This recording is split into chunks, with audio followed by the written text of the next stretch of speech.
Steve Perry and CNN analyst Roland Martin back talking about schools, how the recession is affecting your kid's school, the quality of education, the length of the school week. Thank you guys for being with us. Roland, Steve was talking before we lost your satellite feed. Steve was talking about this shift from urban centers to magnet schools, to charter schools, to suburban areas, which is interesting and has been beneficial to a lot of students and their families. It has been particularly devastating to those left behind in those schools where they don't have charter schools and magnet schools. Well, first of all, keep in mind, I mean, I actually went to magnet schools in elementary school, junior high, as well as in high school, and it was still a part of the Houston school system. Also, in many states, charter schools are also a part of the local school system as well. One of the fundamental problems here, though, is when you look at in terms of where are the numbers. In Kansas City, for instance, we'll talk a little bit later, where they went from, in the 70s, some 70+ thousand students down to 18,000. The reality is, if you're still trying to service 18,000 students with the same facilities, it's simply not going to work. But also, a political issue here, the funding and how it's done. And that is, you say the schools get money from property taxes, but also it's also based upon those particular counties. And so richer school districts where you have far more dollars going, where you have people who are living in apartments in the inner city and not homeowners, that also impacts the available dollars there. You've had folks like State Senator James Meeks in Illinois. I know him well, my pastor.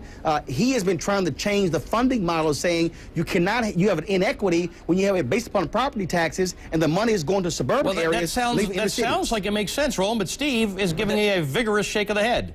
That's right. That's right. I'm not one for conspiracy theories, but you and I, Roland, I don't know, they cut us off in midstream. But anyway, it's not entirely true that there's a great disparity between urban funding and suburban funding, because in many cases, most of the urban centers don't fund their own schools. Most of their funding comes from outside sources, that being the federal government and state property taxes. In fact, if you look at a state like Connecticut, where you have Hartford, which gets approximately $14,000 per pupil, you can go all the way down to Greenwich, which is one of the wealthiest counties in the country. They also get $14,000 per pupil. The populations that tend to get the least amount of money are not the urban centers, but in fact the rural centers. So when we talk about disparities, when we talk about disparities in funding, we have to make sure that we're talking about it. No. But you use Connecticut. First of all, they tried to change the education funding in Texas, but with the whole Robin Hood plan, which a judge declared unconstitutional because they were taking money from rich districts and giving to poor districts. That's also the problem there, Allie. Again, what you have is you don't have really a federal system when it comes to education. You have the various state systems, then you have the county systems, and then you have in the cities. So it is a different situation in Connecticut, from Texas, from Illinois. Let's start with Steve then. Let's look at a solution right now. Let's talk about how we deal with the fact that there are some schools that are working very well across this country. No question that performance rates have gone up. Some of them are because kids are going to charter schools, some going to magnet schools, some straight up normally funded public schools are having improvements in the way they teach. What is the solution that to what we're talking about? Teachers getting cut, schools getting consolidated, school hours, teaching hours getting cut. But one of the solutions is, as you mentioned, because there's no dearth of students for the best schools. Those schools have waiting lists, regardless of what type of school they are. So one of the things that we need to do is begin to allow those schools that have been successful to proliferate, meaning that they allow to replicate even within the same communities.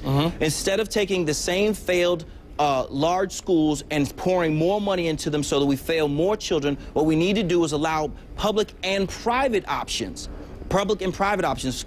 School districts such as Milwaukee allow vouchers. It's not a full-out voucher because it's not a fair amount of money whether you choose the public option or the private.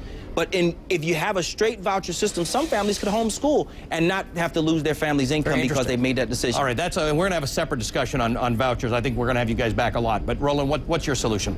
Well, I think what you're seeing in Kansas City is a good example, and that is, say, wait a minute, how can we continue to fund a system based upon a 1970s model? Every single one of these school districts must make some of the hardcore business decision and not deal with the emotion of parents who are saying, oh, this is my school, I win here, don't shut it down. But if it is not helping the child today, you cannot be making decisions based upon 20, 30 years ago. So I think applying strong business practices as to how you're organizing these schools, if the money's not there, you simply can't pay for it. You can't keep having $50 million shortfalls. It's not going to work. I can't believe it. You two are both agreeing on something. Listen, vouchers, charter schools, magnet schools, things like that, these are very specific things that you both know a lot about, and I think it's probably useful to our viewers if we bring you back and we have specific conversations about those things, the benefits, the opposition to them, and the solutions. Thanks very much for being with us, and especially obviously sticking through us with this technical problem. Steve Perry is our CNN education contributor in Hartford. Roland Martin is our CNN analyst in Chicago. All right, we're going to stay on schools. About 4 teachers in the family. There you go. That Roland is from a family of teachers. All right, when we come back, here's an interesting story, still about schools. A preschooler gets booted from a Catholic school, not because of too many timeouts or bad grades, but because the kid has 2 moms. We'll tell you about that when we come back.